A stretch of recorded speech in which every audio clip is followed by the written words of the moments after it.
It's time for another mac and cheese hack, and this time we're doing it tuna melt style. Add a 6-ounce block each of extra sharp cheddar and American cheese to the center of a casserole dish. Then add 1 pound of dry shell pasta, 2 3/4 cups each of bone broth and whole milk, 12 ounces of canned tuna, 10 ounces of cottage cheese blended up, and of course you're going to want to season the whole thing with some kosher salt and fresh cracked black pepper. Move the noodles around just a little bit to loosen them up. Then stick in a 350-degree oven for 55 minutes, taking it out halfway to stir the outside edges. Once it's out, you know the drill. Mix everything up until it's fully combined. At this point, I decided I wanted to add some celery seed and some paprika, for you guys. And for color, I think it looks nice. Check for seasoning, then top the whole thing with thinly sliced fresh tomatoes and crushed Ritz crackers. No joke, this is one of my favorite things I've ever made. I loved it. Where else am I going with this? Recipes from Cooking Mama. Make some cuts on the fat to prevent it from curling. Back of the knife, we're just gonna flatten the meat. Form it back into its shape. Salt and pepper both sides. 1 egg, flour, cold water, mix together. This is the consistency you're looking for. Put the pork chop in the batter and then panko. Fry for 3 minutes on each side. For the sauce, we're gonna do some soy sauce, ketchup, Worcestershire sauce, sugar, ground up some roasted sesame seeds, mix together. Look at that. What the heck is a blondie? It's the perfect combination between a brownie and a chocolate chip cookie. This is literally one of the easiest recipes ever, and these are so delicious. Mix 1 stick of melted butter with 1.5 cups of brown sugar. Mix it all together until everything's super well combined. Crack in 2 eggs and none of the shell, and a heavy dash of vanilla. Mix it together until it's nice and creamy. Just like that. Add in 1.5 cups of flour, a half teaspoon of baking powder, and a half teaspoon of salt. Add in a cup of chocolate chips. Oh my gosh. The hardest part about this recipe is not eating all of the dough before you bake it. Place the batter into a greased tray and bake at 350 for about 20 to 30 minutes. Once they're done, they should look a little something like this. Can we just take a moment to appreciate the tops? They've got that nice crinkly finish. Once they're cool, cut into squares and serve. These are such a crowd pleaser and literally so easy to make. Don't forget to check out my Instagram and YouTube for more content. Make this delicious chicken salad with me. Season with garlic powder and lemon pepper.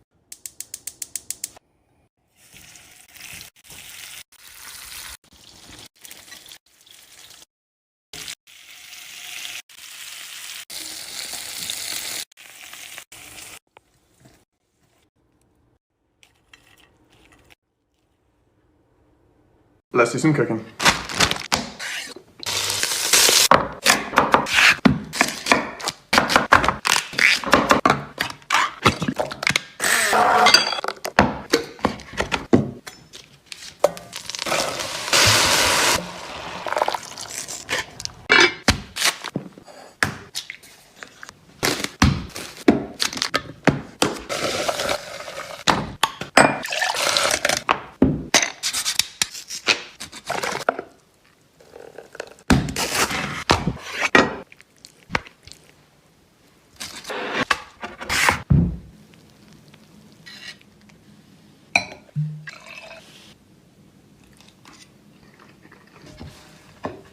Let's make baked feta pasta, mac and cheese, and let's make it spanakopita style. Add 2 blocks of feta to the center of a casserole dish. Then pour in a pound of dry macaroni or your small pasta of choice, along with 4 cups of half and half and 2 cups of water. Add a nice sized sprinkle of kosher salt, then give it a little bit of a stir. Next, drizzle your feta with some extra virgin olive oil and crack some fresh black pepper over top. Then pop in a 350-degree oven for 30 minutes. When it comes out, you know the drill. Break up the feta and start mixing everything together. I only added 4 cups of liquid before I put it in the oven, and I needed to add more, so that's why I told you to add 6.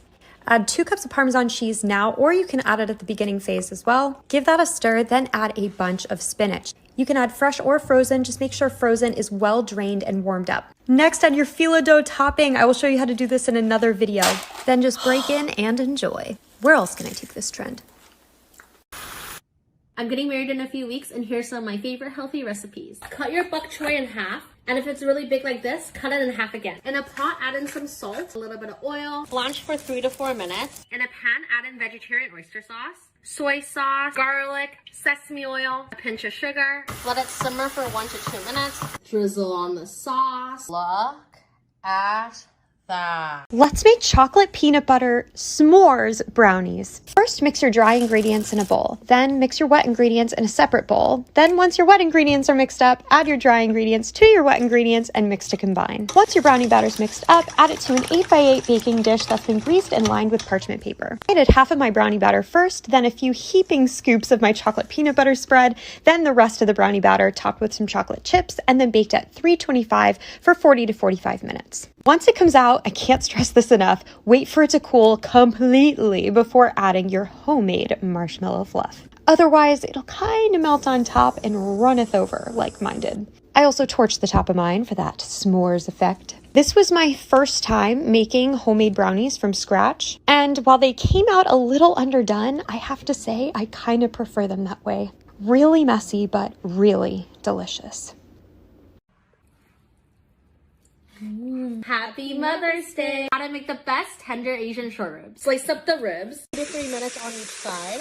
We can keep premium oyster sauce. Add in honey. We can keep premium dark soy sauce. We can keep premium soy sauce. 5 spice powder. 5 cloves of garlic. 2 stalks of green onion. 1.5 cup of water. Mix together. Pressure cook for 25 minutes. Simmer for another 10 minutes until it turns into a thick glaze. Look at that. Let's make ice cream mochi. Today's flavor is matcha. This could be my favorite flavor. I got this matcha ice cream from a local Japanese bakery. Scoop the ice cream into balls and place them on a tray. Freeze those scoops until they're nice and solid. In a bowl, mix together your rice flour, sugar, and water. Mix it up until there are no lumps. Cover with plastic. Microwave for 2 minutes. Mix it up, then microwave for an additional 40 seconds. Place onto a tray. Knead that dough, but be careful because it's super hot. Wrap the mochi dough outside of the ice cream balls. Enjoy your delicious mochi. These are my favorite things to make whenever I have people coming over or I need something quick and easy for dinner because everyone loves them. So you want to start out with Hawaiian or buttered dinner rolls, cut through the middle lengthwise so you have a top and a bottom. The ingredients are really simple and they're things that most people already have in their fridge, which we love. So we're going to start out with some mayo. This is not for a mayo flavor. This is just for creaminess and richness. Trust me on that. Do half a stick of butter because we love butter. Balsamic vinegar, you could also use Worcestershire sauce, Dijon mustard, brown sugar, onion powder, and poppy seeds. Once that's all in there, you're just going to whisk it on up. I like to put some on the bottom so the marinade gets on the bottom bun as well, but that's up to you. Ham, I use Virginia ham because I don't want anything too sweet. I'm using Swiss and provolone, but you can use whatever cheeses and whatever meat you got. This is just really good. I pierce the top of the dinner rolls, and then we're going to spread those and cover until they're ready to go into the oven. We'll do 400 degrees first for 15 minutes, and then decrease to 375 for 20 minutes, and you're ready to eat.